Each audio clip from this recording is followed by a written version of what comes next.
Udah.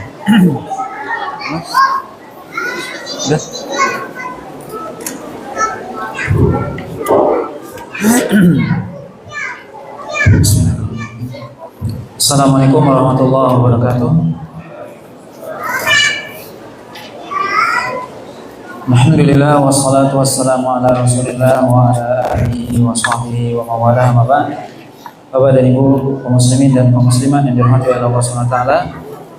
Pada malam hari ini kita akan melanjutkan pembahasan dari pembahasan iman kepada hari akhir, yang itu sebenarnya adalah pembahasan kelanjutan dari pembahasan kitab yang kita bahas dari tadi pagi, di mana pembahasannya adalah berkaitan dengan iman kepada hari akhir.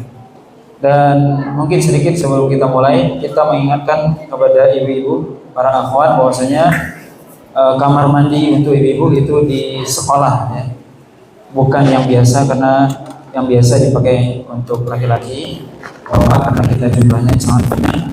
Jadi ibu kamar mandinya yang di sekolah dibuka. Bismillahirrahmanirrahim. Alhamdulillahirabbil alamin. Asyhadu an la ilaha illallah wahdahu la syarika lahu wa asyhadu anna Muhammadan abduhu wa rasuluh. نواصل معكم أيها الإخوة في شرح معتقد الإمام الشافعي. انتهينا من الحديث عن الإيمان بالقضاء والقدر، ثم يقول الإمام الشافعي رحمه الله تعالى: ونعتقد أنه لا يجوز أن نشهد على أحد من أهل القبلة بجنة ولا نار إلا من شهد الله تعالى ورسوله صلى الله عليه وسلم، فعليه أن يشهد أنه في النار كالكفار والمنافقين، أو شهد الله له أنه في الجنة وهو أبو بكر وعمر وعثمان إلى آخره. قال وهو أبو بكر وعمر وعثمان وعلي وطلحة والزبير وسعد وسعيد وعبد الرحمن بن عوف وأبو عبيدة بن الجراح وعائشة أم المؤمنين والحسن والحسين رضي الله عنهم أجمعين، ونترحم على معاوية رضي الله عنه. هذه المسألة أيها الإخوة تتعلق بقضية الحكم على مصير أهل القبلة عند الله عز وجل. ما المقصود بهذه القبلة؟ المقصود بهذه القبلة المسلمين المؤمنين، المسلمون المؤمنون الذين هم موحدون وماتوا على الإسلام، هم هذه القبلة. القبلة المقصود هي قبلة الصلاة. طيب، إذا مات المسلم هل نشهد أنه من أهل الجنة؟ إذا مات المسلم، إنسان مسلم يصلي ويصوم ويزكي، إنسان صالح ومات، هل نشهد أنه من أهل الجنة؟ هل من أهل الجنة أو لا؟ طيب، مسلم عاصي من أهل الكبائر، مسلم شارب خمر، مسلم قاطع رحم، مسلم عاق والدين، مسلم آكل ربا ومات، هل نشهد أنه من أهل النار؟ هذه المسألة الإمام الشافعي رحمه الله ذكرها بعد الإيمان بالقضاء والقدر. لماذا؟ لأن لها تعلق بقضية القدر، الشهادة على الإنسان من أهل الجنة أو النار، هذا من قدر الله عز وجل. فلا يجوز أن نشهد على أحد مات على الخير أنه من أهل الجنة، ولا يجوز أن نشهد على أحد مات على المعصية أنه من أهل النار، لا في الجنة ولا في النار، لا نشهد على أحد. ولكن نقول حسبه إن شاء الله يكون من أهل الجنة، نحسبه من أهل الجنة أو نحسبه من أهل النار، نحسبه الله أعلم. لماذا؟ لأن هذا الأمر غيبي، هذا الأمر غيبي. أن نشهد على الإنسان من أهل الجنة أو النار هذا أمر غيبي لا نعلمه إطلاقا، علمه عند ربي عز وجل، علمه عند ربي عز وجل. فمصير الإنسان هل من أهل الجنة أو من أهل النار هذا من علم الغيب، من علم الغيب الذي لا يعلم أحد إلا الله سبحانه وتعالى. لذلك لا يجوز أن نشهد على أحد بالجنة أو النار، نتوقف. طيب ماذا نفعل؟ إذا مات إنسان صالح نقول نحسبه إن شاء الله من أهل الجنة، نحسبه الله أعلم. مات على حسن خاتمة، مات على حسن خاتمة، نحسبه من أهل الجنة والعلم عند الله. إنسان مات على معصية والعياذ بالله سوء خاتمة استحق بها دخول النار، لكن الله أعلم هل من أهل النار؟ الله أعلم. لماذا؟ لأن هذا ربما يغفر الله له يوم القيامة، ربما يغفر الله له يوم القيامة بتوحيد الإيمان الذي في قلبه، إن كان عاصيا إن كان فاسقا.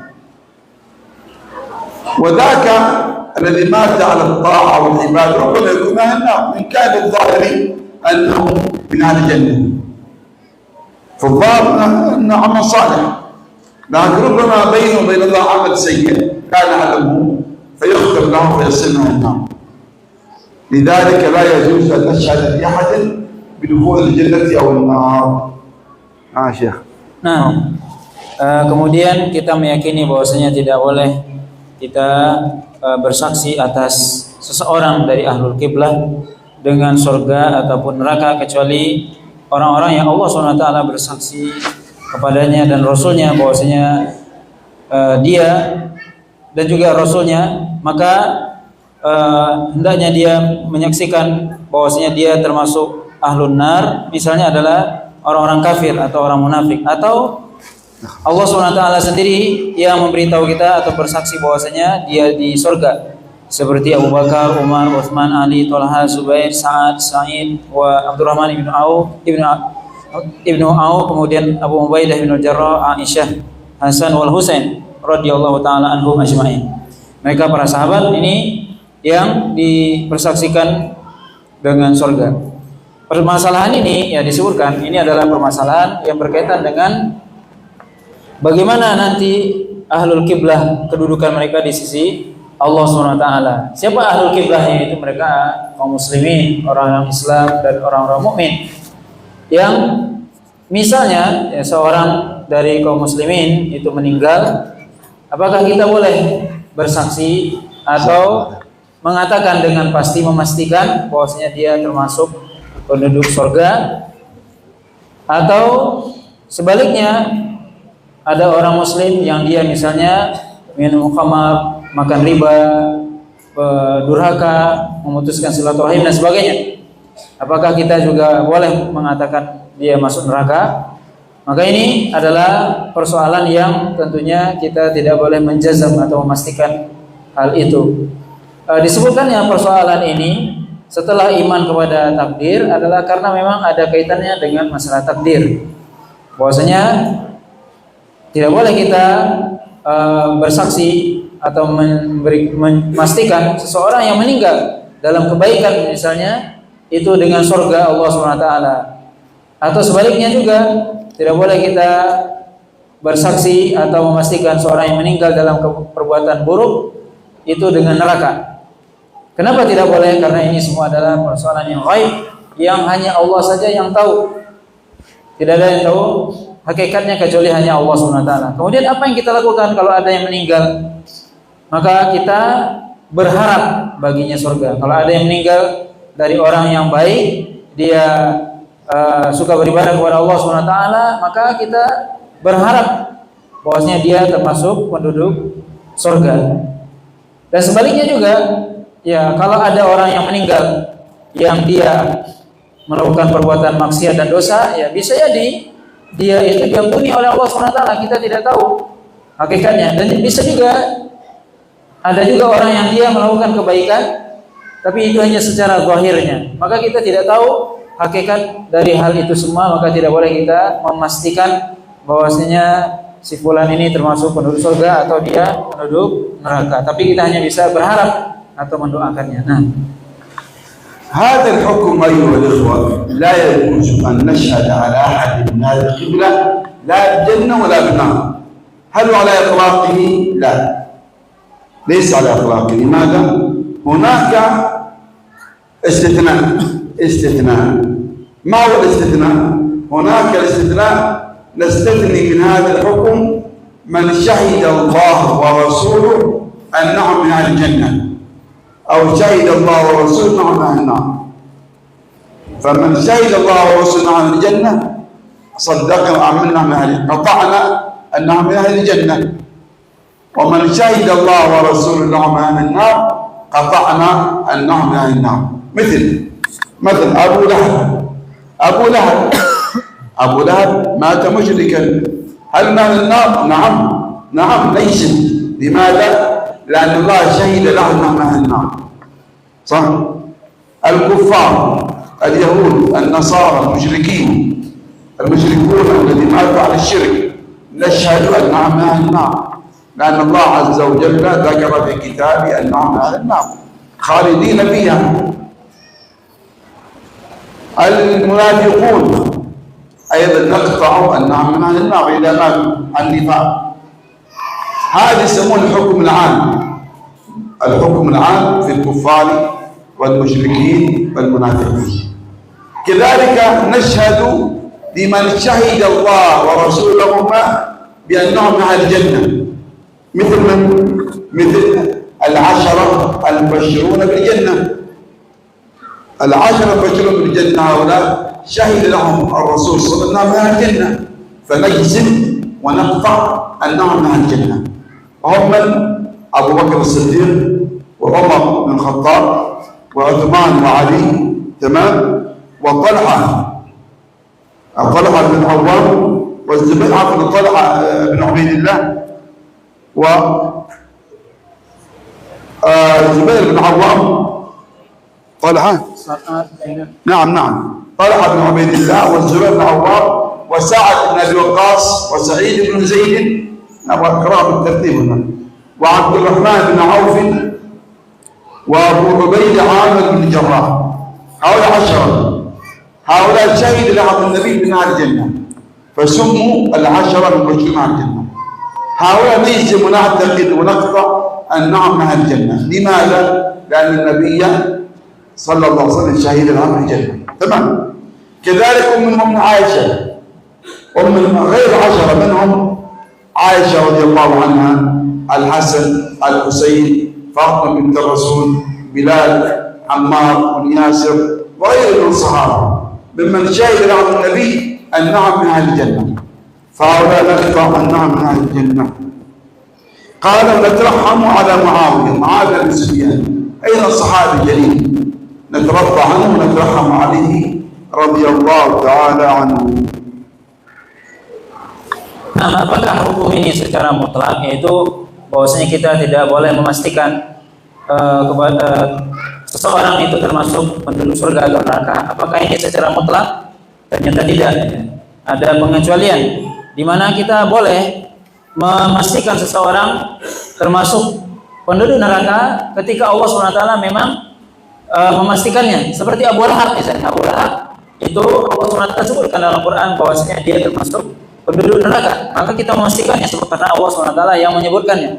Begitu juga orang-orang kafir secara umum, orang-orang kafir yang dia meninggal dalam kekafiran, dia termasuk penduduk neraka. Kemudian juga orang-orang musyrik secara umum, kita juga berkeyakinan bahwasanya mereka akan masuk ke dalam neraka. Begitu juga orang-orang munafik yang mereka meninggal dalam kemunafikan, nifaq i'tiqad, maksudnya di sini adalah mereka termasuk orang yang meninggal dalam neraka. Dan kemudian begitu juga sebaliknya, kita boleh juga memastikan orang-orang itu masuk ke dalam surga. Sebagaimana juga Allah SWT dan Rasulnya juga menyebutkan hal itu, di mana ada 10 sahabat yang diberi kabar gembira oleh Nabi SAW dengan surga, yaitu diantaranya Abu Bakar, Umar, Uthman, Ali, Talha, Zubair, Sa'ad dan Sa'id, Abdurrahman bin Auf dan Abu Ubaidah ibnu Al-Jarrah. Ini adalah 10 sahabat yang mereka diberikan kabar gembira yang disebut dengan 10 yang diberikan kabar gembira dengan surga. Maka kita memastikan mereka adalah penduduk surga karena Nabi SAW bersaksi dan memastikan hal tersebut. Kemudian juga ada Aisyah, Ummul Mukminin, kemudian Hasan dan Husain, kemudian juga ada Bilal, kemudian juga Ammar dan juga yang lainnya. Maka ini adalah diantara sahabat yang juga disebutkan bahwasanya mereka akan menjadi penduduk surga. Begitu juga kita mendoakan rahmat kasih sayang kepada Muawiyah bin Abi Sufyan yang beliau juga adalah sahabat. كذلك أيضا لا يجوز الترحم على الكفار والمشركين. لا يجوز الترحم على الكفار والمشركين. فمن مات كافرا أو مشركا لا يجوز أن يقول يرحمه الله، أو مات نصراني أو مات يهودي أو مات مشرك وثني، لا يجوز أن نترحم عليه، نقول هذا مات على الشرك والكفر فهو من النار. الدليل قوله سبحانه وتعالى: وما كان للنبي والذين آمنوا أن يستغفروا للمشركين ولو كانوا أولي قربى من بعد ما تبين لهم أنهم أصحاب الجحيم. هذه الآية نزلت في أبي طالب عم النبي صلى الله عليه وسلم. أبو طالب عم النبي، عمه أخو أبوه شقيق، عم النبي صلى الله عليه وسلم. أبو طالب مع أنه حمى النبي ودافع عن النبي ونصر النبي صلى الله عليه وسلم، لكنه للأسف مات مشركا، مات على الشرك، لم يسلم. فعند مرض الموت جاء النبي صلى الله عليه وسلم وأراد أن يسلم، قل يا عم لا إله إلا الله كلمة أحاجلك بعند الله. الشاهد أن أبا طالب مات على الشرك ومات كافرا، فأراد النبي أن يستغفر له، فأنزل هذه الآية ينهاه الله عن الاستغفار لأبي طالب: وما كان للنبي والذين آمنوا أن يستغفروا للمشركين. لا يجوز أن تستغفر لهم أو تدعو له بالرحمة بعد وفاته، ولو كانوا أولي قربى، حتى لو كان عمك يا رسول الله لا تستغفر لهم، ما دام مات على الشرك وعلى الكفر دع أمره إلى الله عز وجل، فإن يوم القيامة يكون أهل النار. نعم. Kemudian juga perlu kita ketahui bahwasanya tidak boleh kita mendoakan rahmat bagi orang-orang kafir dan orang-orang musyrik, yaitu siapa saja yang dia meninggal dalam keadaan kufur atau kemusyrikan, maka tidak boleh kita mendoakan rahmat kasih sayang kepada mereka. Ya, dan dalilnya adalah jelas firman Allah SWT: "Maka lin nabi wal ladzina amanu ayastaghfiru lil musyrikin walau kanu uli qurba min ba'di ma tabayyana lahu annahum ashabul jahim." Bahwasanya tidak pantas bagi nabi dan orang-orang beriman mereka memohonkan ampun buat orang-orang musyrik walaupun mereka adalah karib kerabat mereka, setelah jelas bagi mereka bahwasanya mereka adalah penduduk neraka jahim. Maka ayat ini turun menjelaskan tentang Abi Thalib, di mana paman Nabi SAW Abi Thalib itu adalah meninggal dalam keadaan musyrik, di mana dalam ayat ini Allah SWT melarang Nabi untuk beristighfar, memohonkan ampun kepada Abi Thalib karena Abu Thalib meninggal dalam keadaan musyrik. Maka tidak boleh kita mendoakan kebaikan ataupun mendoakan rahmat kepada orang yang meninggal dalam keadaan musyrik atau kekufuran. كذلك أيضا نهي النبي صلى الله عليه وسلم عن استغفار والديه، تمام، لأنه مات على الشرك.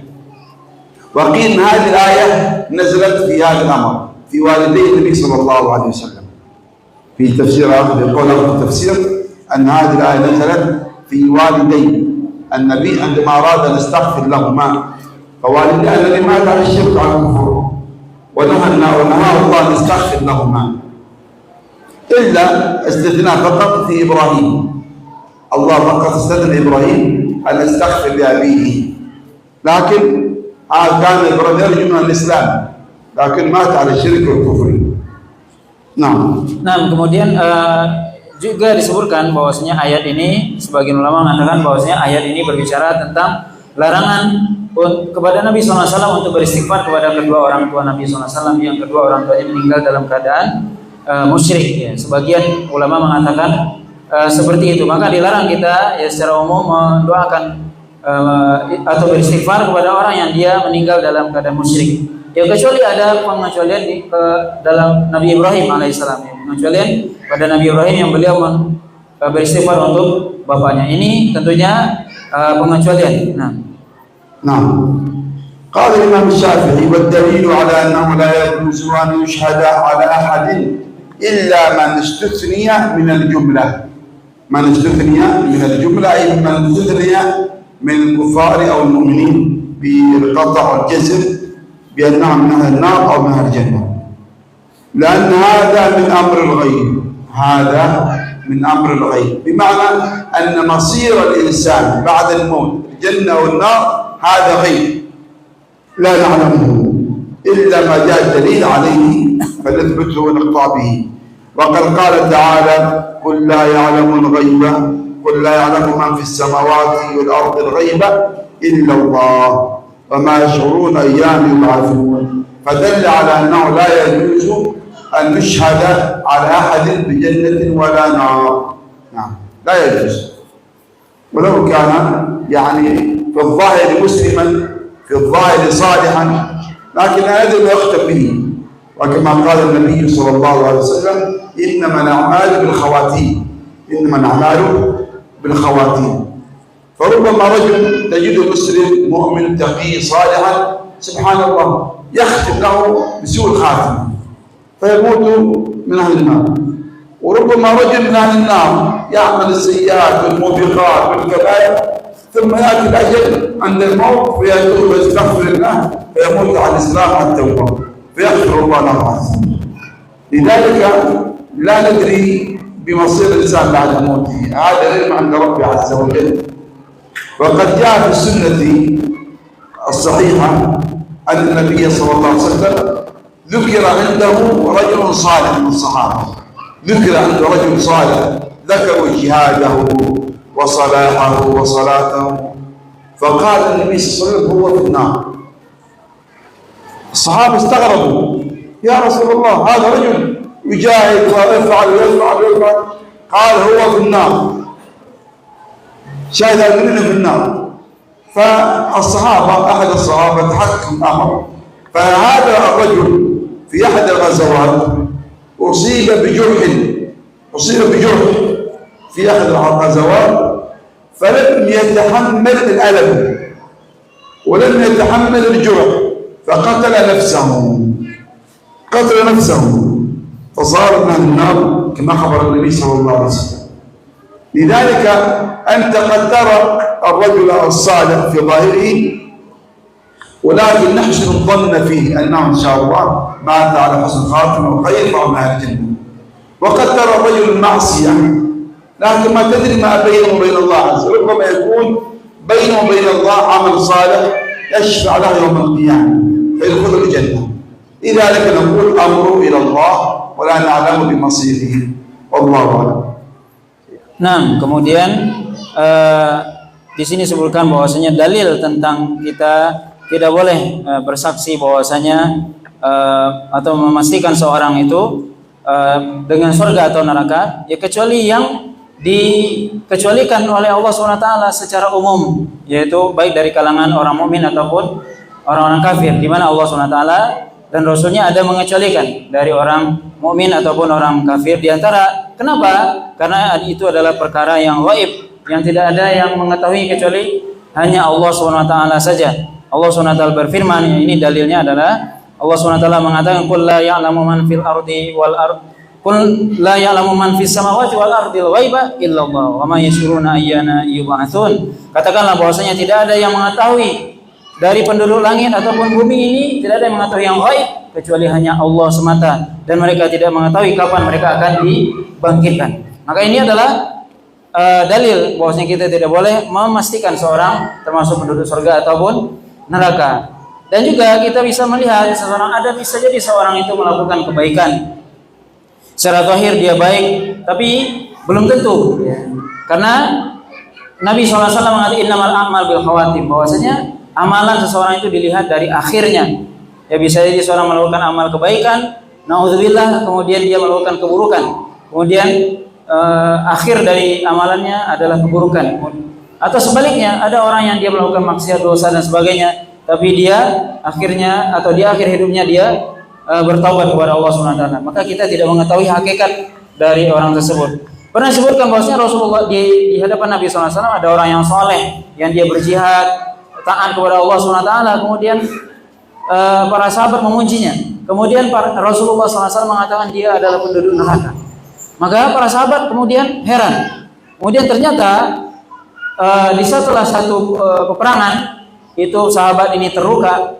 Kemudian akhirnya naudzubillah beliau membunuh diri. Bunuh diri karena tidak kuat menahan dari luka tersebut. Kemudian akhirnya beliau bunuh diri. Akhirnya apa? Maka Nabi SAW mengatakan dia termasuk penduduk neraka. Maka dalam hal ini kita tidak boleh ya sekali lagi memastikan seorang itu termasuk penduduk surga ataupun neraka, karena itu semua bisa jadi kita melihat seorang itu hanya secara zahirnya dia baik dan sebagainya. Atau bisa jadi orang itu melakukan keburukan, maksiat dan dosa, ternyata dia memiliki amalan yang tersembunyi antara dia dengan Allah saja yang tahu. نعم يقول الإمام الشافعي رحمه الله ونعتقد أن الله تعالى يراه المؤمنون في الآخرة وينظرون إليه تعالى والدليل على ذلك ما قال الله تعالى للذين أحسنوا الحسنى وزيادة قيل الحسنى الجنة والزيادة النظر إلى وجه الله تعالى وقال تعالى وجوه يومئذ ناظرة إلى ربها ناظرة وقال تعالى وفيها ما تشتهي الأنفس وتلذ الأعين وأنتم فيها خالدون وقيل تلذ الأعين بالنظر إلى وجه الله تعالى وقال تعالى فلا تعلم نفس ما أخفي لهم من قرة أعين جزاء بما كانوا يعملون قيل قرة أعينهم بالنظر إليه تعالى وقال تعالى فمن كان يرجو لقاء ربه وقال تعالى فمن كان يرجو لقاء ربه من كان يرجو لقاء الله فإن أجر الله لآت وهو السميع العليم وقد قال النبي صلى الله عليه وسلم إنكم سترون ربكم كما ترون القمر ليلة البدر ليس دونه حجاب ولا تضامون في رؤيته تعالى الحديث وروى جابر بن عبد الله قال سمعت رسول الله صلى الله عليه وسلم يقول نحن يوم القيامة على كوم فوق الناس فتدعى الأمم وما كانت تعبد الأول في الأول حتى يأتينا ربنا تبارك وتعالى فيقول ما تنتظرون فيقولون ننتظر ربنا ننتظر ربنا تعالى قال أنا ربكم فيقولون حتى ننظر إليك قال فيتجلى لهم تعالى وذكر الحديث بطوله فدلت هذه الآية على أن الله تعالى يرى في الآخرة بلا ريب ولا شك. هذه مسألة تكلمنا عنها الصباح اليوم صح؟ رؤية الله وأن أهل السنة والجماعة يعتقدون أن الله تعالى يرى يوم القيامة في الجنة يراه المؤمنون بأعينهم بأبصارهم كما قال الإمام الشافعي يرونه في الجنة بأبصارهم ليس بينه وبينهم حجاب يرونه وجها لوجه كما نص على ذلك الحديث والسنة. نعم. نمشي ما تكلم الناس بس بعضهم يعني. ونعتقد يقول الشافعي ونعتقد السمع والطاعة للإمام. أصل خلاص على بس مش تقرأ كل أدلة. أصل خلاص. Nah, dan selanjutnya adalah kita meyakini bahwasanya orang-orang beriman itu akan melihat Allah SWT di akhirat. Ya. Dan ini sebagaimana yang Allah sebutkan ya dalam firman Allah SWT, lilladzina ahsanul husna wa ziyadah, ya, bahwasanya orang beriman akan mendapatkan surga dan juga ziyadah, yaitu melihat wajah Allah SWT. Maka ini adalah keyakinan Ahlus Sunnah wal Jamaah. Banyak ayat-ayat disebutkan di sini oleh Imam Syafi'i yang menyebutkan dan menetapkan bahwasanya Allah SWT akan dilihat oleh orang-orang beriman nanti di akhirat, dan itu adalah termasuk nikmat yang paling besar. Dan juga Rasulullah SAW sebutkan bahwasanya kita orang-orang beriman akan melihat Allah SWT sebagaimana melihat bulan purnama, di mana kita tidak terhalangi ketika melihat bulan tersebut. Maka ini menunjukkan bahwasanya keyakinan Ahlussunnah yang itu merupakan ijma, bahwasanya orang-orang mukmin akan melihat Allah SWT nanti di akhirat. Kemudian juga disebutkan bahwasanya nanti di hari kiamat kita berada di suatu tempat yang tinggi. Kemudian akan datang umat-umat setelahnya dengan yang mereka sembah, Tuhan mereka. Kemudian yang pertama, yang kedua, seterusnya sampai datang Allah SWT. Kemudian Allah mengatakan, apa yang kalian tunggu?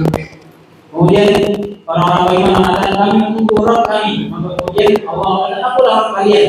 Kemudian Allah SWT, kemudian orang beriman mengatakan, sampai kami melihat Engkau. Maka kemudian Allah SWT menampakkan dirinya. Kemudian ini disebutkan dalam hadis yang panjang. Bahwasanya ini semua menunjukkan ayat dan juga hadis bahwasanya Allah SWT akan melihat nanti di akhirat, dan itu adalah suatu keyakinan tanpa ada sedikit pun keraguan. قال الإمام الشافعي: ونعتقد السمع والطاعة للإمام. هنا انتقل الإمام الشافعي لباب الإمامة. وباب الإمامة أيها الإخوة هو بالأساس ليس بمسائل العقيدة، باب الإمامة. لأن باب الإمامة المقصود بالإمامة هنا ليس إمامة الصلاة، لا، الإمامة المقصود بها إمامة المسلمين، وبه أمر المسلمين، إمام المسلمين، الخليفة، خليفة المسلمين، هذا المقصود إمامها.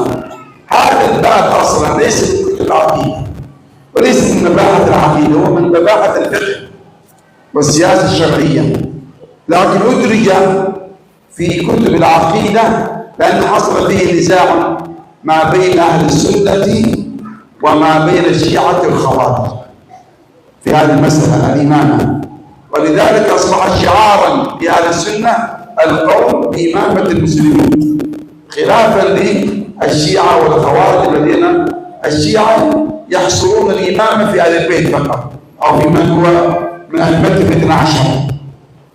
وأما الخوارج فلا يعتبرون الخليفة إمام المسلمين، بل ينزلون عليه ويخرجون عليه بالسيف والسنان.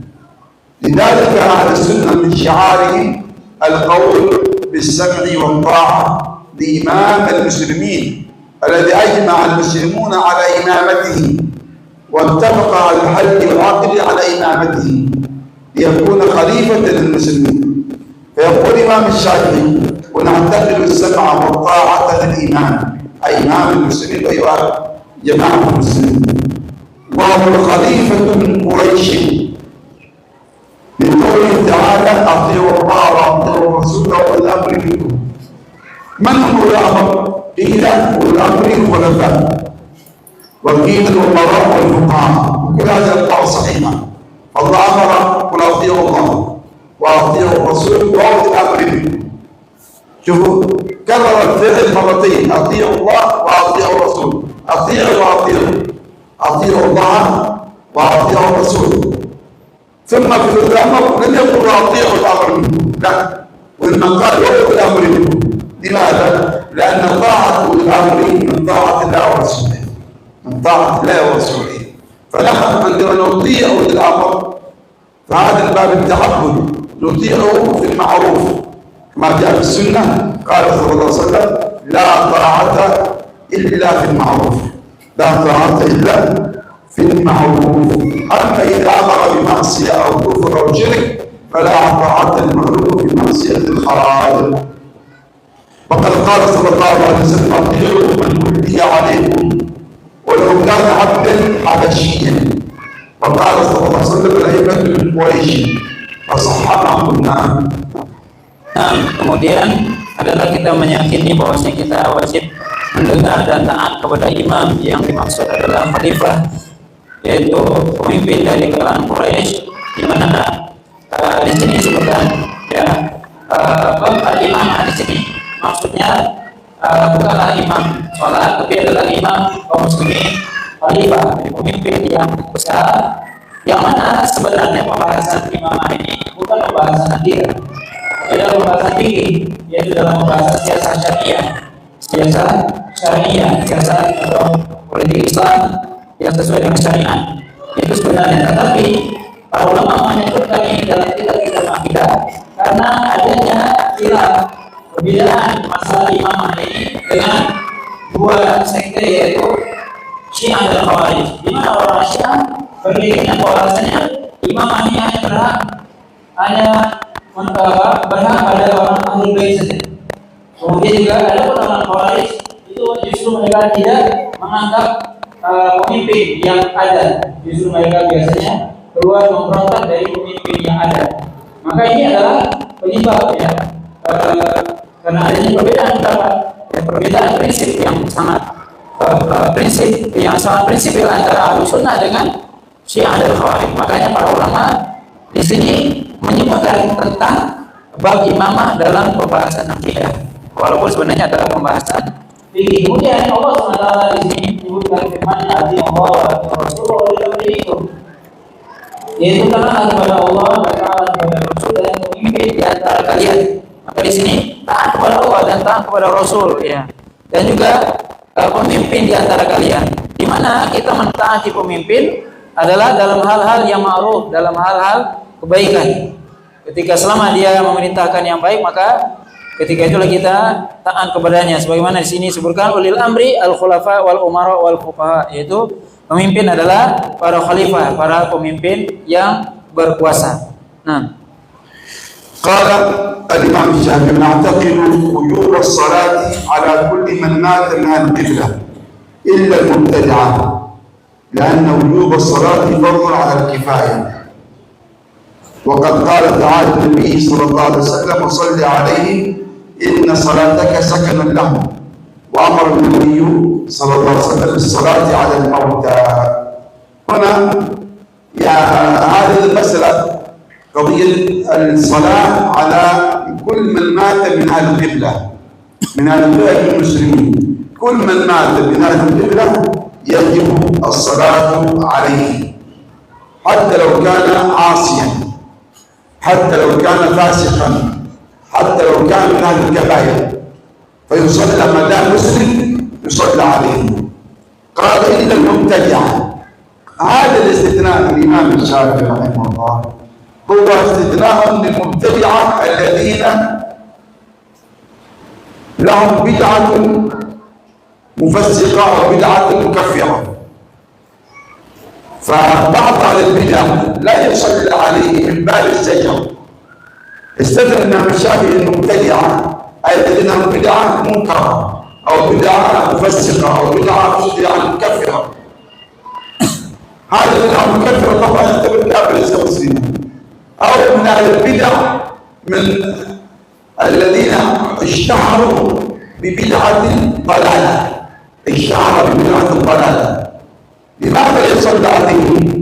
قالوا العلماء لأن هذا من باب الزجر لهم ولأمثال المبتدع، من باب الزجر حتى لا يختلي أحد في البدعة، وحتى يزجرون عن بدعتهم كالقدرية والخوارج والجهمية، هؤلاء البدع الذين أو بعض الغلاة من أهل الشيعة وغيرهم لا يصلى عليه من قبل وجهاء المسلمين أو علماء المسلمين، أما الأعراب ممكن يصلى عليه. وهذه مسألة أخرى يا إخوان، مسألة العصاة، مسألة العصاة وهذه الكبائر للمسلمين أمامه. هل يصلى عليه؟ نعم يصلى عليه، أكيد واجب يصلى عليه. صلاة الجنازة فرض كفاية، ما قال الإمام الشافعي فرض كفاية، إذا قام به من يكفي سقط الإثم عن الباقين. فأهل الكبائر وأهل المعاصي صلى عليه. لكن ذكر العلماء أن المشايخ أو العلماء أو الدعاء أو وجهاء القوم لا يصلون على أهل الكبائر أو على أهل البدع. لماذا؟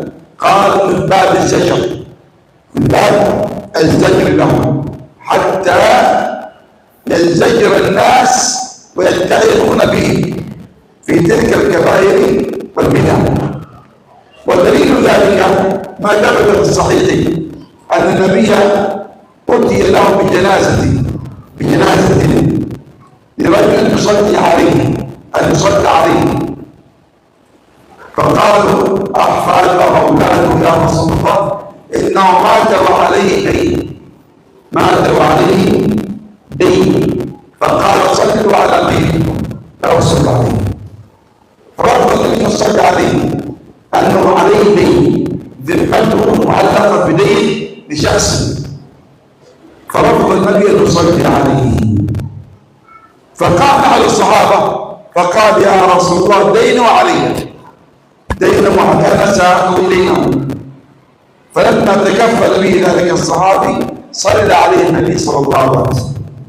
فاستدل العلماء من ذلك على أن أهل الكبائر وأهل المعاصي اللي اشتهروا بالفجور بالمعاصي الكبيرة كالمخدرات أو الفواحش، أو أهل البدع الذين اشتهروا بالبدعة، هؤلاء لا يصلى عليهم من قبل وجهاء القوم كالعلماء والمشايخ أو وجهاء القوم، لا يصلى عليهم.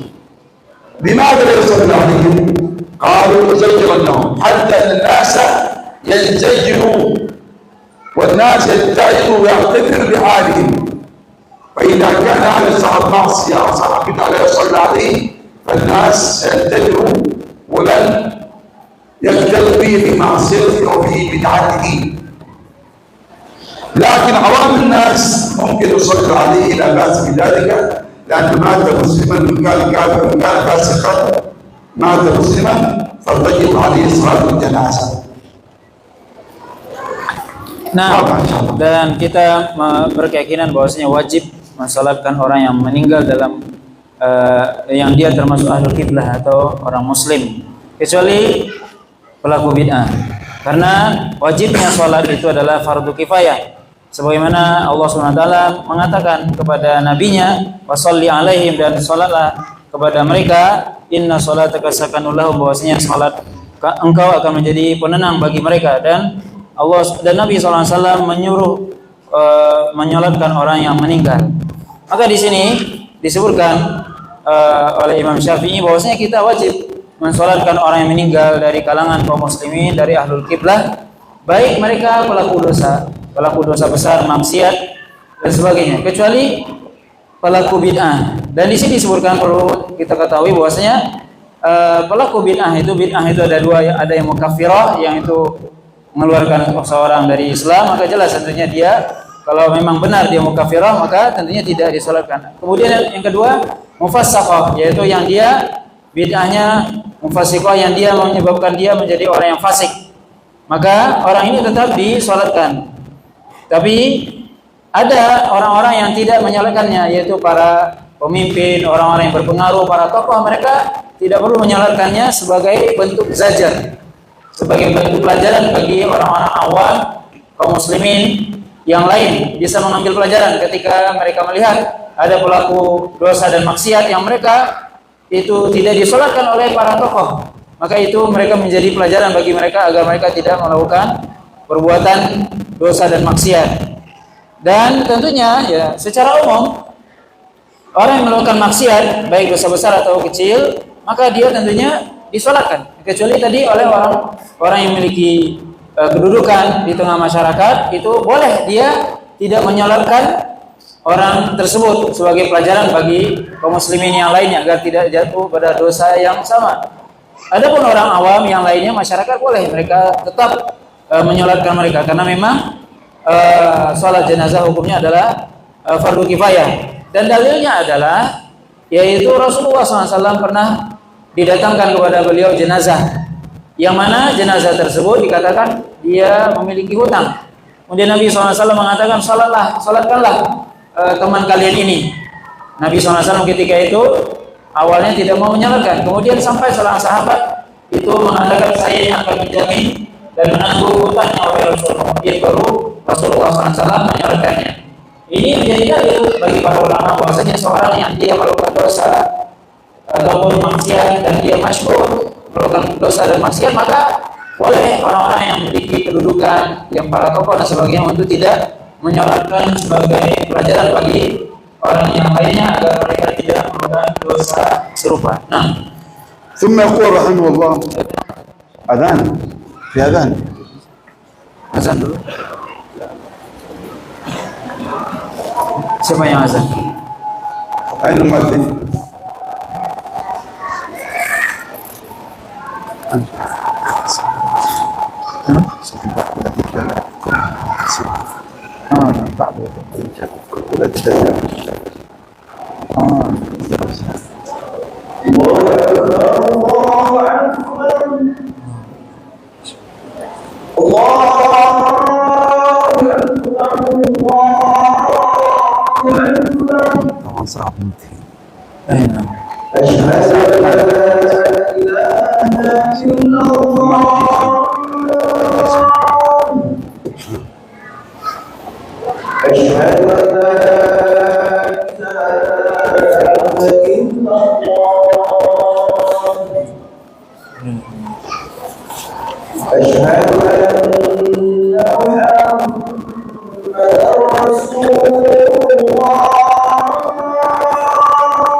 طيب نواصل يا اخوه. يقول الامام الشافعي نعتقد ان الله تعالى ينزل الى السماء الدنيا في كل ليله كيف شاء وكما شاء تسليما لما قال صلى الله عليه وسلم ينزل ربنا كل ليله الى سماء الدنيا حين يبقى ثلث الليل الاخير او ثلث الليل فيقول من يدعوني فاستجيب له من يسالني فاعطيه من يستغفرني فاغفر له ويسلم هذا الحديث تسليما بلا كيف ولا كشف عن معاني. وكذلك الاخبار الواردة في الصفات التي صحت عن رسول الله صلى الله عليه وسلم، فمن فسر هذه الاحاديث او كيفها فقد خرج عن الطريق المستقيم. هذا تكلمنا عنها صفة النزول إلى السماء الدنيا، وهي صفة فعلية ثابتة ينزل كيفما شاء وكما شاء سبحانه وتعالى. Nah, selanjutnya adalah bahwasanya kita meyakini bahwasanya Allah SWT turun ke langit dunia setiap malam, dan tentunya turunnya Allah SWT adalah sifat sifat fi'liyah, di mana Allah SWT turun sesuai dengan kehendak Allah SWT. Dan ini adalah keyakinan Ahlus Sunnah wal Jamaah, bahwasanya Ahlus Sunnah wal Jamaah meyakini bahwasanya Allah SWT turun ke langit dunia sesuai dengan kebesaran Allah SWT, dan kita tidak perlu menanyakan bagaimana turunnya Allah SWT. Bagaimana turunnya Allah SWT itu tidak perlu kita tanyakan, karena Allah SWT tidak memberitahukan kepada kita. Maka hendaknya kita hanya menerima atau menerima apa yang kita baca atau kita dengar, dan kita yakini bahwasanya Allah SWT turun ke langit dunia, dan turunnya Allah SWT sesuai dengan kebesaran Allah SWT. Dan ini adalah i'tiqad Ahlus Sunnah dalam bab nuzul turunnya Allah SWT ke langit dunia. Qala wa na'taqidu anna hadha al-'adl yarawna wajha al-'adab yarawna wajha al-'adab haythina liqawli ta'ala inna adh-dhalimina ma'adab alim ay wajih, dan hadana huwa al-wajh wa anna ahla al-jannati la yamutuna abadan, ahla al-jannah la yamutuna abadan kama qala ta'ala jannatu 'adnin tajri min tahtiha al-anhar khalidina fiha abada لا يتركون فيها الموتة إلا الموتة الأولى، يعني لا يتركون في الجنة موتة إلا الموتة الأولى التي ذاقوها في الدنيا. وقال رسول الله صلى الله عليه وسلم النوم أخو الموت وعلى الجنة لا ينامون. وهذا هو الآن بدأ الإمام الشافعي في الحديث عن اليوم الآخر. فأهل السنة والجماعة يعتقدون بوجود الجنة والنار وأنهما باقيتان لا تفنيان ومخلوقتان موجودتان الآن، وأن النار فيها عذاب أليم للكفار والمشركين، وأن الجنة فيها نعيم المقيم لأهل النعيم وأهل الجنة للمؤمنين. Nah, kita jelaskan ini secara singkat ya, karena waktu yang memang tidak cukup. Bahwasanya kita meyakini bahwasanya ahli neraka itu mereka akan merasakan azab, ya, azab yang pedih di neraka, mereka merasakan itu.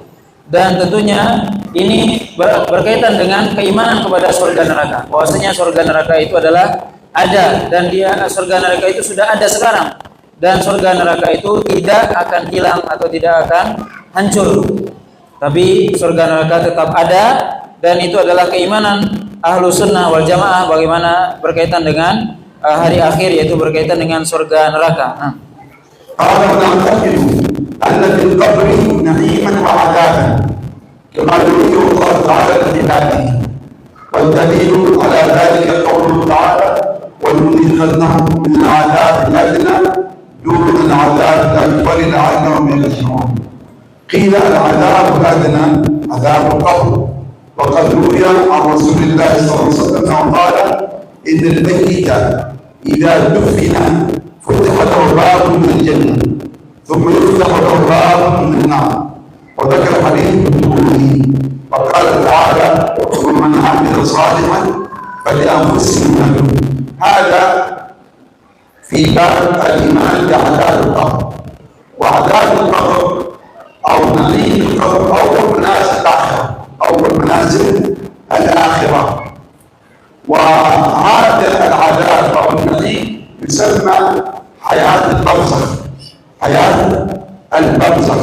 والبرزخ هي الحياة التي يقضيها الميت في قبره، إما ينعم في قبره وإما يعذب، فتسمى هذه حياة البرزخ، وهي حياة بين حياتين، حياة بين حياتين، بين حياة الدنيا وبين حياة الآخرة، وهي حياة البرزخ وهي الحياة التي يقضيها الميت. فالميت في قبره إما أن ينعم إذا كان المؤمنين المتقين الصالحين مع الجنة، وإما أن يعذب في قبره، يعذب في قبره.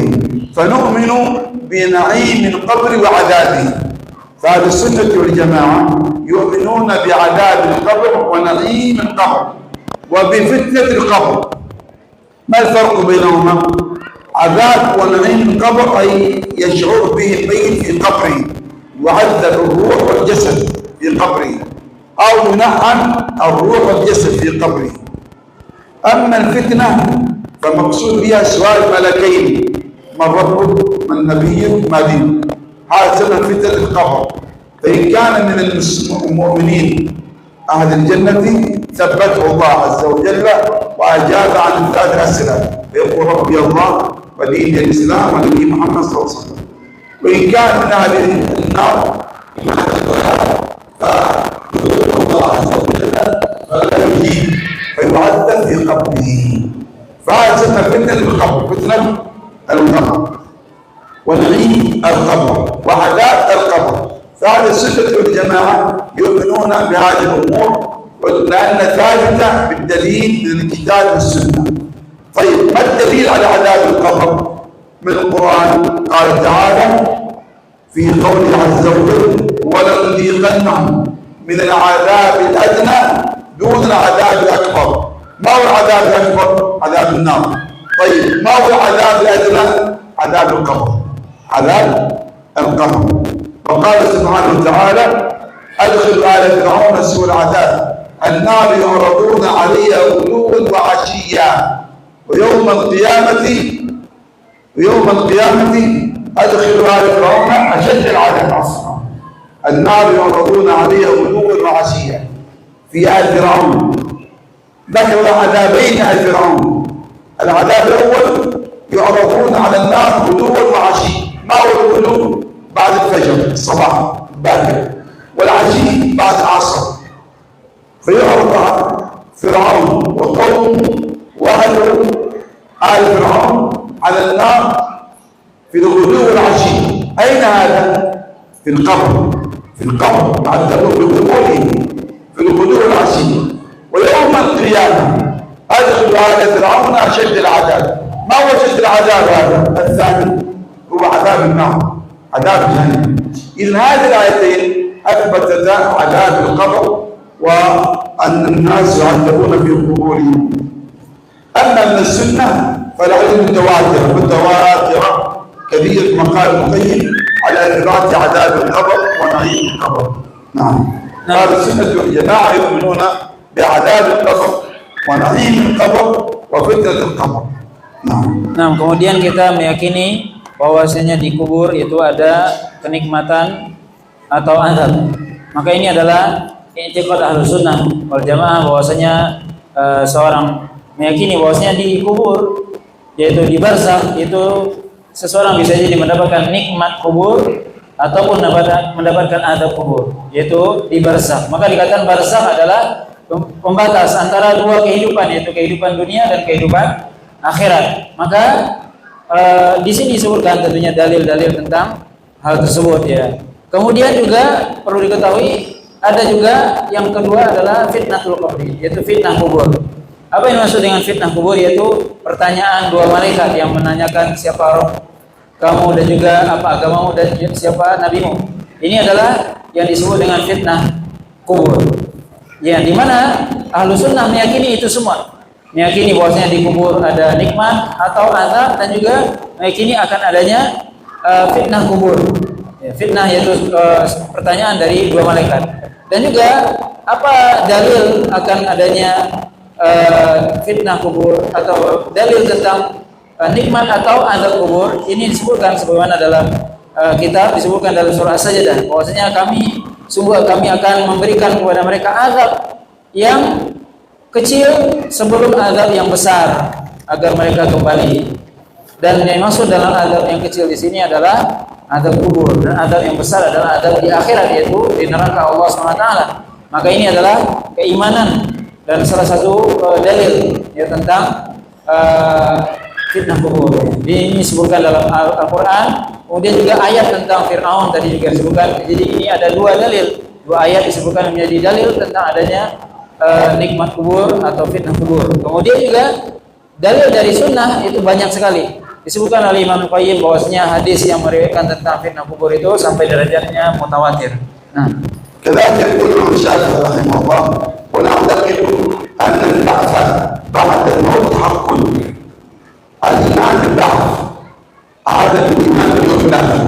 من الإيمان باليوم الآخر أن تؤمن بالبعث. ما معنى البعث؟ البعث هو إحياء الأموات بعد موت يوم القيامة. إحياء الأموات بعد موت يوم القيامة. تمام؟ يبعثون من قبورهم فيحيون الجليل للحساب والجزاء، الحساب والجزاء يوم القيامة. هذه إذا قامت الساعة، إذا قامت الساعة فيأمر الله إسرافيل فينفخوا فيبعث الناس من قبورهم. فما الدليل على البعث؟ قوله تعالى إخبارا عن إبليس لعنه الله بتصديق بالبعث، قال أنظرني إلى يوم يبعثون، قال إنك من المنظرين. وقال تعالى إخبارا عن قوم آخرين، من بعثنا من مرقدنا هذا ما وعد الرحمن وصدق المرسلون. وقال تعالى من يحيي العظام وهي رميم. وقال تعالى إنا نحن نحيي الموتى. وقال تعالى والموت يبعثهم الله ثم إليه يرجعون. وقال تعالى زعم الذين كفروا أن يبعثوا، قل بلى وربي لتبعثن ثم لتنبؤن بما عملتم فذلك على الله يسير. Nah, kemudian selanjutnya adalah kita meyakini akan adanya ba'ats ba'dal maut, yaitu adalah kebangkitan setelah kematian. Apa yang dimaksud dengan ba'ats ba'dal maut? Itu Allah SWT menghidupkan setelah meninggal. Maka ini adalah termasuk keyakinan Ahlus Sunnah wal Jamaah bahwasanya kita akan dibangkitkan oleh Allah SWT setelah kita meninggal, dan itu terjadi setelah terjadinya hari kiamat nantinya. Ini adalah suatu keyakinan Ahlus Sunnah yang berkaitan dengan iman kepada hari akhir sebagaimana disebutkan dalam dalil-dalil yang banyak dalam Al-Qur'an. Qala wa na'taqidu anna al-hisab haqqun. Al-hisab yawm al-qiyamah yuhasabu an-nas 'ala a'malihim in khayran fa khayrun in sharran fa sharr. Wa al-hisab al-haqiqi yuhasabu an-nas 'ala a'malihim yawm al-qiyamah التي عملوها في الدنيا. فيؤمن أهل السنة والجماعة بالحساب، أن يوم القيامة يكون فيه حساب على الأعمال. ما الدليل؟ قال الإمام الشافعي والدليل على ذلك قوله تعالى فأما من أوتي كتابه بيمينه فسوف يحاسب حسابا يسيرا. وقال تعالى فحاسبناه حسابا شديدا. وقال تعالى فأما من أوتي كتابه بشماله فيقول يا ليتني كنت كتابي. الحساب في حساب شديد وحساب يسير. هنا ذكر الله عز وجل فسوف يحاسب حسابا يسيرا. وهذا الحساب اليسير هو يسمى عرض الاعمال، ان يعرض الله على العبد اعماله دون ان يساله ويناقشه في الحساب في اعماله. فهذا العرض هو الحساب اليسير، عرض دون نقاش. فيجعل الله عليه أعمال في صحيفته، عملت كذا كذا كذا كذا كذا في الدنيا، فتعرض عليه الأعمال. هذا يسمى حساب يسير، فسر النبي على الآية السنة. أما الحساب الشديد هو النقاش، يسمى النقاش. لا يدعي السنة قال صلى الله عليه وسلم من نوقش الحساب فقد كذب، من نوقش الحساب فقد كذب. مع النقاش أن يناقشك الله بكل صغيرة وكبيرة، لما فعلت هذا؟ لماذا لم تفعل كذا؟ هذا يسمى النقاش، يناقشك الله على كل صغيرة وكبيرة. فمن نوقش الحساب فقد عذب، أستحق دخول النار. أما من عرض عليه الأعمال يسيرا فهذا لا يعذب، إنما يدخل الجنة.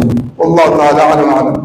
والحساب طبعا يخبر الحساب على كل أعمال يعمل الإنسان في الدنيا من صغير أو كبير، يحاسب على الخير وعلى الشر وعلى كل شيء فعله في الدنيا فيحاسب على أعماله. نعم. Kemudian kita meyakini bahwasanya hisab itu hari perhitungan itu adalah kebenaran adanya, bahwasanya kita semua akan dihisab oleh Allah SWT, akan dihitung amal kebaikan dan keburukan kita. Itu adalah suatu hal yang pasti dan itu diyakini oleh Ahlus Sunnah wal Jamaah, dan itu disebutkan oleh Allah SWT dalam dalilnya dalam banyak ayat ya dalam Al-Qur'an. Kemudian perlu kita ketahui bahwasanya hisab itu ada hisab syadid, ada hisab yang berat dan yang yasir, yang ringan. Yang ringan itu adalah bagaimana Allah SWT menampakkan kepada seorang hamba amalannya di dunia, kemudian dia mengakuinya, itulah hisabnya orang-orang mukmin. Adapun orang-orang yang kafir kemudian mereka dihisab yang hisab syadid, yang berat, yang mereka disebutkan dikatakan oleh Nabi SAW dalam hadis, yaitu niqash, yaitu ditanya oleh Allah SWT, kenapa kamu lakukan ini dan itu dan semuanya. Ini adalah hisab ya. Jadi ada hisab yang yasir dan yang syadid, dan kita meyakini itu semua bahwasanya Allah SWT akan menghitung seluruh amalan kita yang kita lakukan di dunia ini. Nah, قال ابن الشافعي ونعتقد ان لله ميزانا يجري به اعمال العباد، وهذا من عقيده اهل السنه والجماعه يقولون الميزان يوم القيامه وهو ميزان حقيقي له كفتان توزن فيه الاعمال وتوزن فيه الصحائف وتوزن فيه العباد كما كان السنه في ذلك. ونعتقد ان لله ميزانا يزن به أعمال العباد يوم القيامة، والدليل على ذلك قوله تعالى: فأما من ثقلت موازينه فهو في عيشة راضية. وقال تعالى: فمن ثقلت موازينه فأولئك هم المفلحون، ومن خفت موازينه فأولئك الذين خسروا أنفسهم في جهنم خالدون. والميزان له لسان ينطق وله كفتان وتوزن ميزان حقيقي ليس مجازي كما ادعى المعتزلة، ميزان حقيقي. Nah, kemudian kita beriman akan adanya mizan atau timbangan, bahwasanya akan ada di hari kiamat nanti mizan yang sebenarnya. Ya, dia memiliki dua kifah ya, tempat menimbang, dua tempat timbangan, kemudian juga ada lisannya, tempat menaruh besi untuk menimbang itu. Yang mana akan ditimbang di situ amalan seseorang, ditimbang juga orangnya, dan juga ditimbang catatan amal kebaikannya. Ini semua akan ditimbang. Jadi kita semua akan ditimbang, baik itu orangnya, amalannya, ataupun kitab atau tulis catatan amal kebaikan atau keburukannya, semua itu akan ditimbang di hari kiamat, dan timbang itu akan benar adanya nanti secara hakiki di hari kiamat. Nah, قال الإمام الشافعي: ونعتقد أن الشفاعة حق. الشفاعة الإيمان بالشفاعة، أهل السنة والجماعة يقولون بالشفاعة. ما هي الشفاعة؟ الشفاعة هي التوسط للغير في جلب خير أو دفع ضر، تسمى الشفاعة. قال: وأن المجرمين من المؤمنين لا يخلدون في النار من عمل الكبائر. نعم، السؤال: ما طبعا من الشافعي ذكر مسألتين: مسألة الشفاعة ومسألة مصير أهل الكبائر من المسلمين. المسلم الذي يموت وعنده كبيرة من كبائر الذنوب، كبيرة من كبائر ولم يتوب منها، ما مصير يوم القيامة؟ مسلم شرب خمر مات ولم يتوب، مسلم عاق والديه مات ولم يتوب من العقوق، مسلم قاطع رحم مات ولم يتوب من قطاعته، مسلم شارب خمر، زاني، شارب مخدرات، آكل ربا، قاتل نفس، هذه كبائر الذنوب، مات ولم يتوب من ما مصير يوم القيامة. قال أهل السنة والجماعة، يعتقد أهل السنة والجماعة أن المجرمين أصحاب الكبائر من المسلمين الذين ماتوا على الكبيرة ولم يتوبوا منها وليس عندهم شرك، ليس عندهم شرك مسلم، فهذا يكون يوم القيامة تحت مشيئة الله تعالى. إن شاء الله غفر ذنبه لما عنده من الإيمان والتوحيد وأدخل الجنة، وإن شاء الله أدخله في النار جزاء أنه لم يتوب من الكبيرة فيعذب في النار. فإذا غفر الله له هذا بفضل الله ورحمته، فإذا عذبه في النار هذا بعدل الله عز وجل، بعدل الله. طيب إذا عذب في النار هذا مرتكب الكبيرة، هل يخلد في النار كالكفار المشركين؟ لا يخلد في النار، وإنما يعذب بقدر ذنبه ثم يخرج منها ويدخل الجنة، فيصير معه الجنة لأن مات في قلبه لا إله إلا الله محمد رسول الله. وإن كان صاحب كبيرا فشفعت له لا إله إلا الله فأخرج من الجنة ويدخل الجنة. هؤلاء أهل الكبائر من المسلمين، أهل الكبائر من المسلمين، فقد يغفر الله ذنبه. لماذا؟ لأن عنده إيمان التوحيد من كان صاحب كبيرة فيدخل الجنة دون حساب لا عقاب، وإن شاء الله عاقبه على ذنبه فإذا ركب في النار لا يقتل فيها بل يعذب بقدر ذنبه ثم يدخل الجنة. هذا الكبائر من المسلمين، هذا مصير يوم القيامة. ما الدليل؟ قال الدليل على ذلك قوله تعالى: إن الله لا يغفر أن يشرك به ويغفر ما دون ذلك لمن يشاء. ما معنى هذه الآية؟ أي من جاء مشركا فهذا لا يغفر الله له فيصير مصيره خالدا مخلدا في نار جهنم. المشرك طيب، ويغفر ما دون ذلك. ما معنى ما دون؟ أي ما هو أقل من الشرك. طيب، ما هو الذي يقل من الشرك؟ الكبائر المعاصي. الكبائر المعاصي لكن لمن شاء، ويغفر ما دون ذلك لمن شاء. فإذا شاء غفر ذنبه وإذا شاء عاقبه. نعم.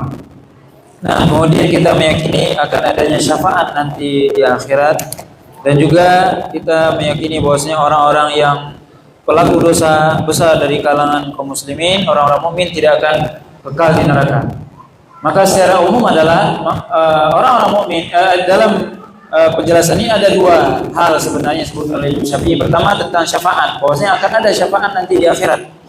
Kemudian yang kedua adalah bagaimana akhir dari orang-orang yang melakukan dosa dari kalangan orang-orang beriman. Di sini perlu kita jelaskan bahwasanya pelaku dosa besar dari orang-orang beriman, maka mereka ada dua keadaan. Bisa jadi mereka, yang jelas mereka ada tahta masyiah, yaitu kembali kepada kehendak Allah SWT. Bisa jadi Allah SWT mengazabnya dengan dosa besar yang dia lakukan, dan atau bisa jadi Allah SWT mengampuninya. Jadi maksudnya adalah pelaku dosa besar yang dia tidak bertobat. Dia ada seorang muslim yang dia melakukan dosa besar, minum khamar misalnya, atau melakukan perbuatan zina dan sebagainya. Kemudian dia meninggal membawa dosa besar tersebut. Bagaimana keadaan dia nanti di akhirat? Dia tidak bertobat. Yang berbeda dengan bertobat. Kalau dia tidak bertobat berarti dia melakukan dosa besar, maka bisa jadi dia diampuni oleh Allah SWT, atau dia diadab oleh Allah SWT. Maka ini adalah kembali kepada Allah SWT. Ini adalah keyakinan kita Ahlussunnah dalam hal orang mukmin ketika dia melakukan dosa besar. Tetapi kalau dia diazab, dia tempat akhirnya nanti adalah di surga, karena ada iman, Islam, syahadah yang ada dalam hatinya, yaitu akan menyelamatkan dia dari neraka Allah SWT untuk tinggal selama di dalamnya. Maka dia diselamatkan dari al-khulud fitnah. Nah, والشفاعة يا الإخوة أصحاب الكبائر قد يخرجون من النار بشفاعة النبي صلى الله عليه وسلم. فالنبي يشفع لأهل الكبائر من المسلمين. ما معنى يشفع؟ أي يتوسط عند الله أن يخرج من النار من كان في قلبه مثقال ذرة من إيمان، في رواية مثقال ذرة من إيمان، وفي رواية مثقال شعير من إيمان. فمعنى ذلك أن النبي قد يشفع لأهل الكبائر، يشفع لأهل الكبائر. إذا جاء في الحديث قال صلى الله عليه وسلم: شفاعتي لأهل الكبائر من أمتي، أهل الكبائر من أمتي. وهؤلاء أهل الكبائر في صنف استحق دخول النار فيشفع لهم النبي فلا يدخلوها ويدخلون الجنة، وفي صنف دخل النار من أهل الكبائر فيشفع لهم النبي صلى الله عليه وسلم فيخرجون من النار يدخلون الجنة بشفاعته صلى الله عليه وسلم. وهذه من الشفاعة الثابتة للرسول. وهذه الشفاعة يا إخوة ليست خاصة بالنبي صلى الله عليه وسلم. الشفاعة لأهل الكبائر ليست خاصة بالنبي، بل هي عامة. فيشفع النبي صلى الله عليه وسلم، وتشفع الملائكة، ويشفع الشهيد لأهله، ويشفع الصالحون، وأيضا القرآن فيشفعون أصحابهم. هذه شفاعة عامة للنبي وغيره. Nah, kemudian syafaat Nabi SAW untuk orang-orang yang melakukan dosa besar ya dari umatnya. Maka syafaat ini bisa jadi diberikan oleh Nabi SAW kepada orang-orang yang melakukan dosa besar. Yang pertama bisa jadi dia melakukan dosa besar, kemudian dapat syafaat dari Nabi, kemudian dia tidak jadi masuk surga, atau dia tidak jadi masuk neraka, atau dia sudah masuk dalam neraka kemudian dapat syafaat dari Nabi, kemudian dia keluar dari neraka dengan syafaatnya Nabi SAW. Dan syafaat ini tidak hanya khusus bagi Nabi, tapi juga malaikat memberikan syafaat, orang yang mati syahid memberikan syafaat, kemudian juga orang soleh memberikan syafaat, kemudian juga Al-Quran memberikan syafaat, dan yang lainnya. Maka ini adalah syafaat yang kita beriman dengannya, yang tidak hanya khusus kepada Nabi, tapi juga kepada yang lainnya. وشفاعة النبي أنواع. الشفاعة يوم القيامة أنواع. النبي صلى الله عليه وسلم أعظمها الشفاعة العظمى، وهذه خاصة بالنبي فقط، لا يشارك في أحد من الأنبياء والرسل. هذه خاصة بالشفاعة العظمى. والمقصود بالشفاعة العظمى هي الشفاعة يوم القيامة لأهل المحشر، لأهل المحشر بعد يبعثوا من قبورهم ويحشرون لأرض المحشر، فيأتي الناس إلى الأنبياء والرسل، إلى آدم، إلى نوح، إلى إبراهيم، إلى موسى، إلى عيسى، كل يرميها إلى من بعده. فيأتون النبي محمد صلى الله عليه وسلم يقول يا رسول الله أنت أحد الأنبياء والرسل وأنت خليل الرحمن، اشفع عند الله عز وجل. فيقول أنا لها. فيخر عند العرش ساجدا، فيسجد سجودا طويلا، فيذكر الله بمحامد وثناء على الله عز وجل، فيقول له الله يا محمد ارفع راسك وسل تعطى واشفع تشفع. فيقول صلى الله عليه وسلم أمتي أمتي، فينزل الله عز وجل بفصل الحساب بين الناس. هذا تسمى الشفاعة العظمى، شفاعة العظمى، وهي المقام المحمود، وهي المقام المحمود في الدعاء ما بعد الأذان. اللهم رب هذه الدعوة التامة والصلاة القائمة آت محمدا الوسيلة والفضيلة وابعثه الأنبياء والرسل والأحد المخلوقين. Nah, kemudian perlu diketahui juga bahwasanya Nabi SAW itu memiliki beberapa syafaat, dan syafaat yang paling besar itu adalah syafaat uzma. Dan ini adalah khusus bagi Nabi SAW, yaitu syafaat di mahsyar nantinya. Ketika kita dibangkitkan, di mana manusia mendatangi para nabi dan rasul, maka tidak ada yang bisa berikan syafaat itu kecuali hanya Nabi SAW. Dan ini juga disebut dengan maqaman mahmudan.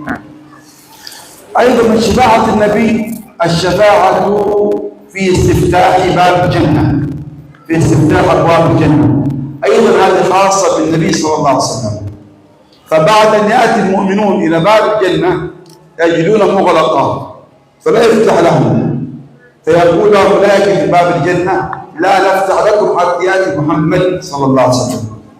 فيأتي النبي عليه الصلاة والسلام فتقول الملائكة لك أمرنا نفتح، فتستفتح أبواب الجنة للمؤمنين بالدخول بشفاعة النبي صلى الله عليه وسلم. وهذه الشفاعة خاصة بالرسول. نعم.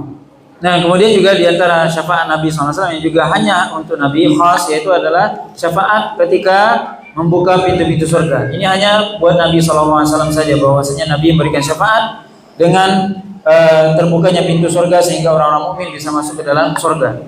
أيضا من الشفاعة الخاصة بالنبي محمد صلى الله عليه وسلم شفاعته لعمه أبي طالب، شفاعته لعمه أبي طالب بتخفيف عذاب النار عليه. فأبو طالب أخف عن النار عذابا بشفاعة النبي صلى الله عليه وسلم، أن أبا طالب حمل النبي في الدنيا ودافع عنه تمام ونصره وإن كان مات مشركا، فليشفع له النبي ليس بخروج من النار، لا، لأن الله حرم الجنة، حرم على المشركين دخول الجنة، لا يدخل مشرك الجنة إطلاقا، لكن يشفع له النبي في تخفيف العذاب عنه، كما جاء في السنة أن أبا طالب يقف على جمرتين من النار يغلي منهما دماغه، فأخف عن النار عذاب أبا طالب بشفاعة النبي صلى الله عليه وسلم. هذه الشفاعة الخاصة بالرسول. Nah, kemudian juga diantara syafaat yang khusus bagi Rasul adalah syafaat Nabi kepada pamannya Abu Thalib, yaitu syafaat untuk meringankan azabnya. Kita tahu bahwasanya Abu Thalib termasuk yang berjasa kepada Nabi SAW ketika beliau hidup, ya, membantu Nabi dalam dakwahnya. Tapi beliau meninggal dalam keadaan kafir, maka syafaat Nabi kepada Abu Talib untuk meringankan azabnya saja, dan ini khusus hanya kepada Nabi Sallallahu Alaihi Wasallam.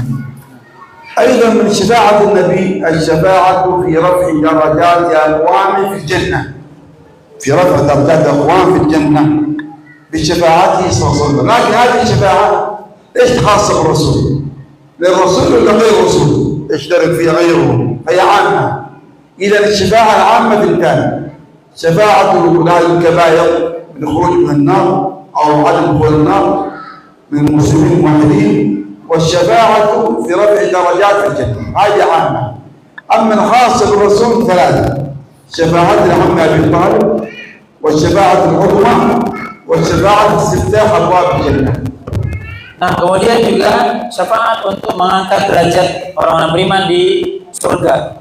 Tapi ini sebenarnya bukan khusus bagi Nabi, tapi juga umum bagi orang-orang mukmin juga. Berarti ada dua syafaat yang umum, yaitu syafaat diangkatnya sebagian orang di surga derajatnya, dan kemudian juga yang kedua tadi adalah syafaat orang pelaku dosa besar akan diberikan juga tidak hanya bagi Nabi, tapi umum kepada orang-orang yang saleh juga dari kalangan kaum muslimin, juga bisa memberikan syafaat kepada orang yang melakukan dosa besar. Adapun yang khusus bagi Nabi tadi tiga, yaitu syafaatul uzma ketika di mauqif, ketika di mahsyar, kemudian syafaat ketika membuka pintu surga, dan syafaat yang khusus kepada paman beliau yaitu Abu Talib. Nah, هذه الشفاعة فأهل السنة والجماعة يؤمنون بهذه الشفاعات كلها، لأن ثبت بها الدليل من الكتاب والسنة. Nah, ini semua adalah Ahlussunnah mempercayainya karena semua itu ada dalilnya melalui Alkitab dan As-Sunnah. طيب هذا الوقت انتهى صراحة، يعني بقي معنا فقط سأذكر لكم ما بقي ذكرا فقط دون شرح حتى نختم الكتاب. ذكر الإمام الشافعي الحوض نوع من أهل السنة يؤمنون بحوض النبي صلى الله عليه وسلم. الحوض النبي عليه الصلاة والسلام، من شرب منه شربة لا يظمأ بعدها أبدا. وأيضا يؤمن أهل السنة والجماعة الصراط يوم القيامة، والصراط جسر ينصب على ظهر جهنم، تمام، أدق من الشعر وأحد من السيف، يمر الناس عليه يوم القيامة. ثم ذكر بعد ذلك طبعا الصراط والحوض أيضا مما دل عليه الدليل من الكتاب والسنة. أما الحوض فقد قال إنا أعطيناك الكوثر، والكوثر إلى حوض النبي صلى الله عليه وسلم.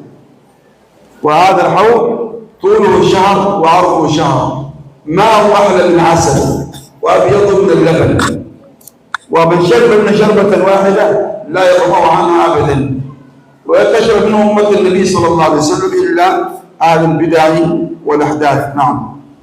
Nah, kemudian kita melanjutkan tentang iman kepada haudin Nabi, yaitu telaga Nabi SAW.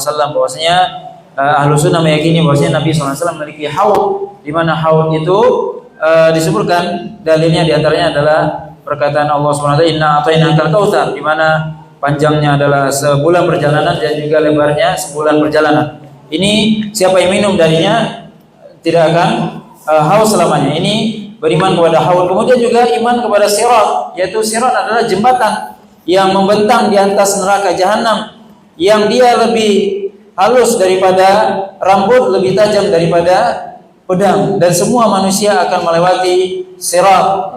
Nah, أخيرا ختم الإمام الشافعي عقيدته بالحديث عما جرى بين الصحابة، فقال الإمام الشافعي في الأخير: ونعتقد أن الجدال والمراء في الدين والكلام في الصحابة والكلام في القرآن منهي عنه، لما روي عن النبي صلى الله عليه وسلم نهى عن الجدال والمراء في الدين. وقال صلى الله عليه وسلم: اذكروا محاسن أصحابي ولا تذكروا مساويهم فتختلف عليكم قلوبكم، ولولا خوف التطبيق بالاستدلال على هذه السنة المذكورة من كتاب الله تعالى ومن سنة رسول الله صلى الله عليه وسلم ومن كلام الأئمة أكثر من هذا، ولكن قد قيل: من لم تنفعه قليل الحكمة ضره كثيرها. وقد روى ابن مسعود رضي الله عنه قال: اتبعوا ولا تبتدعوا فقد كفيتم. فكذلك فإذا كان الأمر كذلك والتطويل فيما لا يحتمل والله أعلم، نفعنا الله بما قلنا ونفع الناظر فيه والعامل، آمين. وصلى الله على سيدنا محمد وآله وصحبه وسلم تسليما. Nah, dan yang terakhir adalah kita meyakini bahwasanya kita meninggalkan jidal atau berdebat dalam masalah agama dan juga dalam perkara sahabat dan juga dalam perkara Al-Quran, di mana kita tidak boleh berdebat dalam hal-hal seperti itu. Dan di sini disebutkan bahwasanya kita disuruh oleh Nabi SAW untuk menyebutkan kebaikan-kebaikan para sahabat saja dan tidak menyebutkan keburukan-keburukan mereka, karena hati-hati kalian akan berselisih ketika melakukan itu. Dan tentunya sebenarnya masih banyak ya dalil-dalil ya tentang sunnah dan kitab yang menyebutkan dan juga perkataan para ulama tentang akidah ini. Tetapi tentunya yang kita sampaikan ini atau yang kita tulis ini cukup ya. Dan di mana disebutkan dalam pepatah para ulama bahwasanya sesuatu yang kecil dari sesuatu yang sedikit dari hikmah kalau tidak bermanfaat bagi orang, maka banyaknya dari hikmah itu justru akan memberikan mudarat bagi dia. Maka cukup kita menyebutkan yang sedikit ini, sebagaimana juga Abdullah bin Mas'ud mengatakan, "Ittabi'u wa la tabtadi'u faqad kufitum." Maka ikutilah, janganlah membuat perkara-perkara yang baru, karena kalian sudah dicukupkan oleh para sahabat. Dan begitu juga sudah cukup apa yang kita sampaikan dalam risalah yang mulia ini, dan semoga Allah SWT memberikan manfaat kepada kita semua, kepada orang yang melihat dan mengamalkan dari risalah ini. Amin. Wassalamualaikum.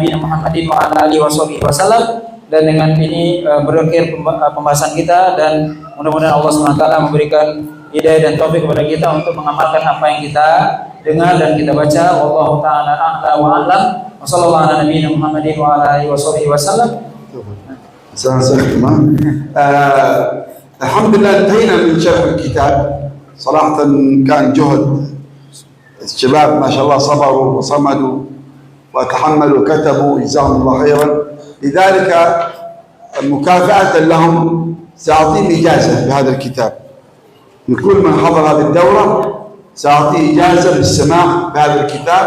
هذا الكتاب أنا أروي عن شيخي يحيى بن عبد الله البكري الشهري من علماء عسير من بلد السعودية. أروي هذا الكتاب بإسناده إلى مؤلفه الياسوفي صدر الدين الياسوفي رحمه الله تعالى. فأجيزكم بهذا الكتاب يعني سماعا وتحديثا عني ونقل عني رواية.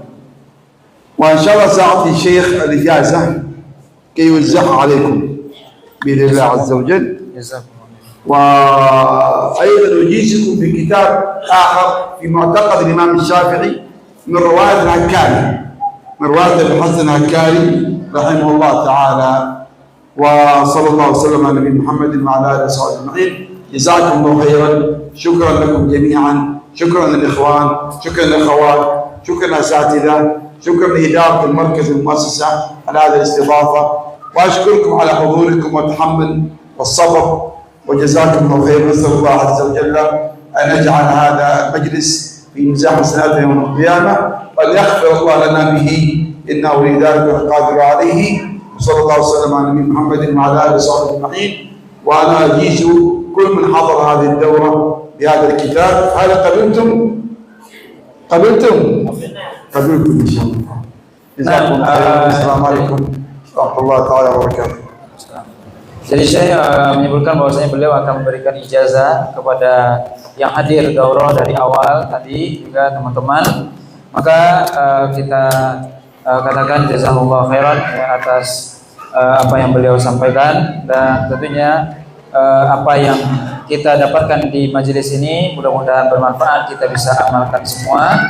Nah, wa naqul li fadilati syekh jazakallahu khairan ala ma qaddama lana minal ulum wal fawaid. ونسأل الله عز وجل أن يجعل ذلك في ميزان حسناته وسدد خطاه ونفع به الإسلام والمسلمين.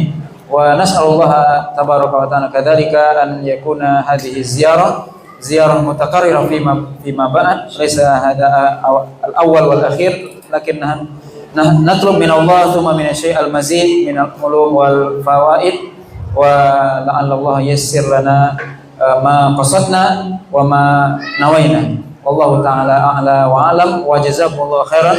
Ya, terima kasih juga kepada seluruh teman-teman yang hadir, para ikhwan dan akhwat dan juga para panitia yang telah membantu kita dalam penyelenggaraan acara ini. Mudah-mudahan ini menjadi amal kebaikan bagi kita semua. Nah, wallahu a'lam.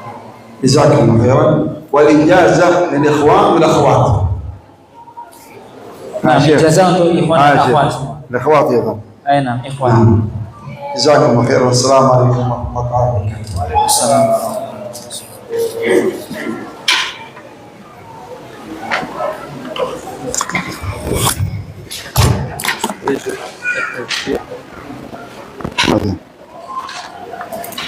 Oke.